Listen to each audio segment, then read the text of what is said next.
প্রিয়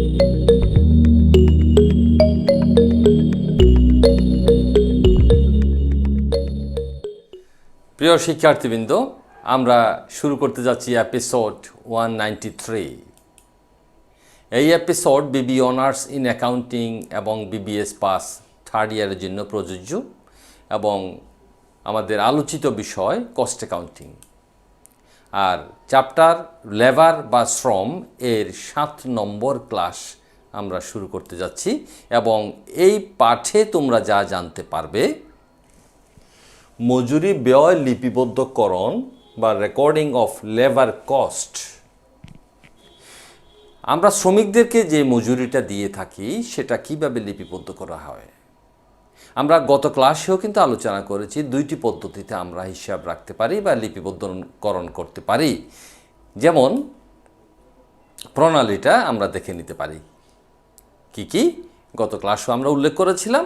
একটা হচ্ছে কি মজুরি রেজিস্টারের মাধ্যমে, আর একটা জার্নাল এন্ট্রির মাধ্যমে। কেমন? ওয়াইজেস রেজিস্টার এবং জার্নাল এন্ট্রি। তবে ওয়াইজেস রেজিস্টার থেকেই কিন্তু জার্নালটা করলে সুবিধা হয়, যার কারণে এক একটা প্রতিষ্ঠান এক এক ধরনের কাজ করে থাকে। একটা হচ্ছে কি ওয়াইজেস রেজিস্টার করে আর জার্নাল লিখে না, আরটা হচ্ছে কি শুধু জার্নাল লিখে ওয়াইজেস রেজিস্টার রাখে না। কিন্তু না, আমরা মনে করি যে ওয়াইজেস রেজিস্টার এবং জার্নাল এন্ট্রিস উভয়টাই কিন্তু রাখাটা কস্ট অ্যাকাউন্টিংয়ের জন্য প্রযোজ্য বা কোনো প্রতিষ্ঠানের জন্য এটা ফলপ্রসূ। সুতরাং প্রথমে আমরা রেজিস্টারের একটা স্যাম্পল দেখে নেব। এই স্যাম্পলে প্রথমে হেডলাইন লেখা থাকবে name of concern, wages register, department, year, month অথবা উইক যদি থাকে। কেমন?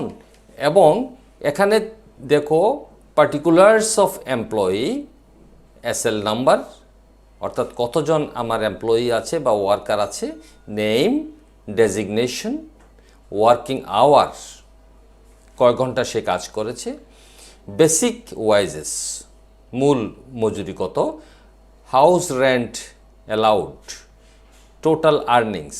আমরা এখানে কিন্তু মাত্র স্পেসের কারণে মাত্র 2টি আর্নিংস দেখালাম এবং টোটাল আর্নিংস কত হবে, deductions, group insurance premium, advance wages. এখানেও কিন্তু আমরা শুধু 2টি ডিডাকশনস দেখালাম এবং টোটাল ডিডাকশনস। আর নেট ওয়াইজেস হচ্ছে ই মাইনাস ডি। ই বলতে এখানে কলাম ই নয়, ই মানে আর্নিংস, ডি মানে ডিডাকশনস, ই মাইনাস ডি অর্থাৎ এই টোটাল আর্নিংস থেকে টোটাল ডিডাকশনস মাইনাস করলে নেট ওয়াইজেস হবে এবং চেক নম্বর হবে। যদি আমরা চেকে প্রদান করে থাকি তার স্বাক্ষর নিতে হবে। এই হচ্ছে ওয়াইজেস রেজিস্টার এবং এখানে পরবর্তীতে যিনি তৈরি করবেন prepared by, verified by chief accountant, manager এবং ক্যাশিয়ার, এদের দ্বারা এই বিষয়টা, এই পৃষ্ঠাটা বা এই রেজিস্টারটা স্বাক্ষরিত হতে হবে। তারপরে আমরা ওয়াইজেস বা মজুরি প্রদান করতে পারবো। এখন আমরা একটি প্রশ্ন তোমাদের সামনে উপস্থাপন করছি। Example, the following information supplied by a factory. কি ইনফরমেশন? ডিটেলস বলতে খাতগুলা কি আর্নিংস এবং ডিডাকশনের খাতগুলা এখানে আছে। মিস্টার এক্স একজন লেবার, মিস্টার ওয়াই একজন labour. Working hour, mister X কাজ করেছে 48 আওয়ার, মিস্টার ওয়াই কাজ করেছে 45 আওয়ার। রেট পার আওয়ার, প্রতি ঘন্টায় 20 টাকা করে, 20 টাকা করে দেওয়া হয়।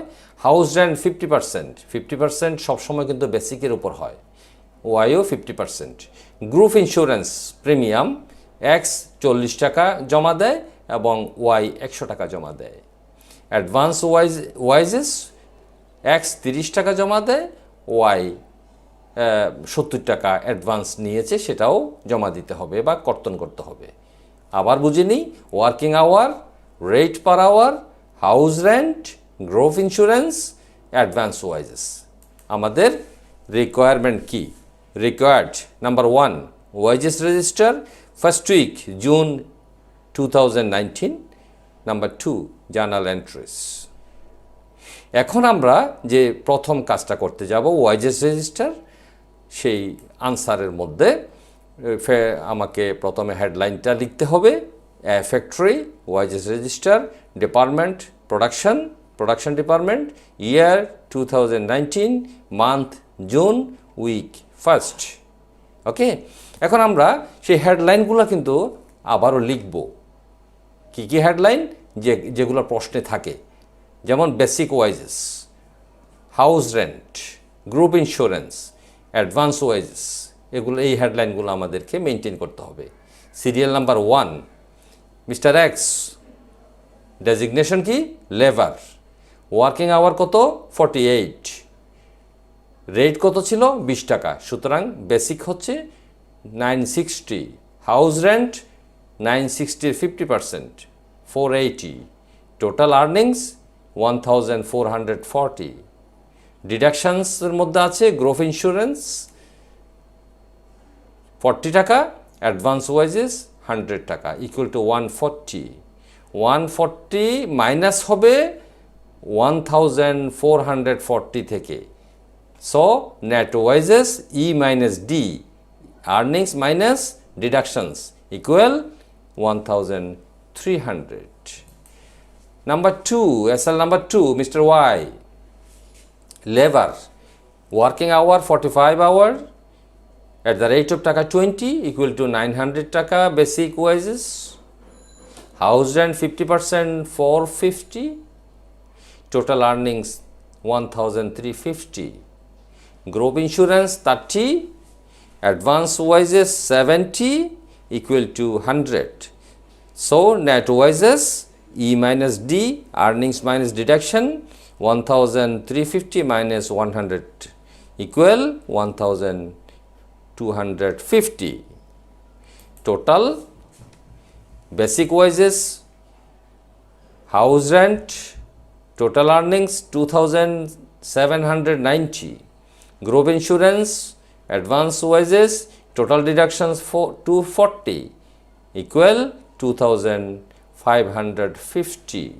এই টাকাটাই আমাকে নেট প্রদান করতে হবে দুইজন শ্রমিককে, এবং ওখানে যথারীতি এই সমস্ত ব্যক্তিগুলো দ্বারা স্বাক্ষরিত হতে হবে।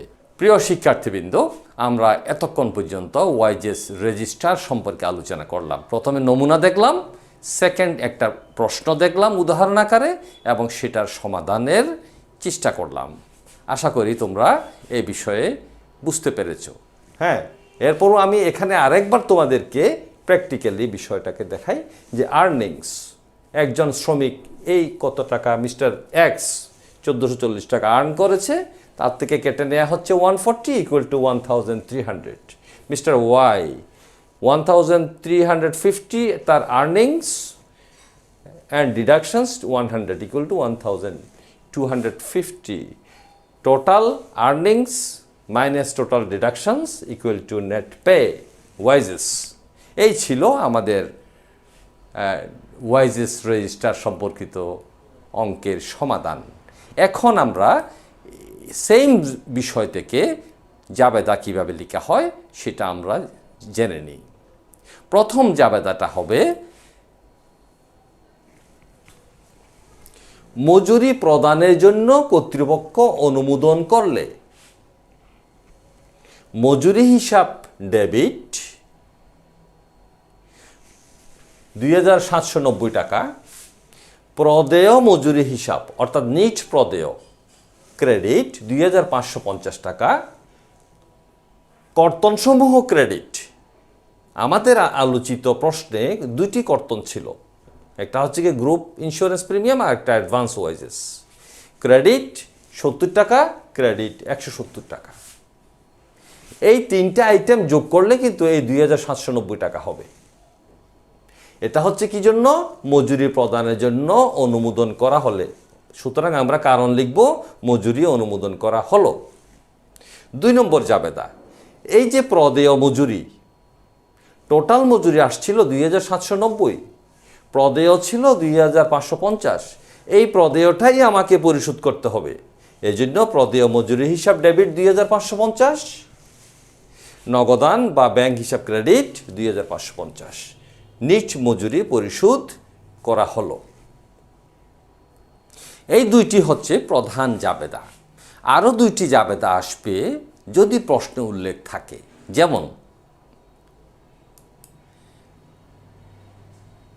তাহলে 3 নম্বর জাবেদা কি হতে পারে?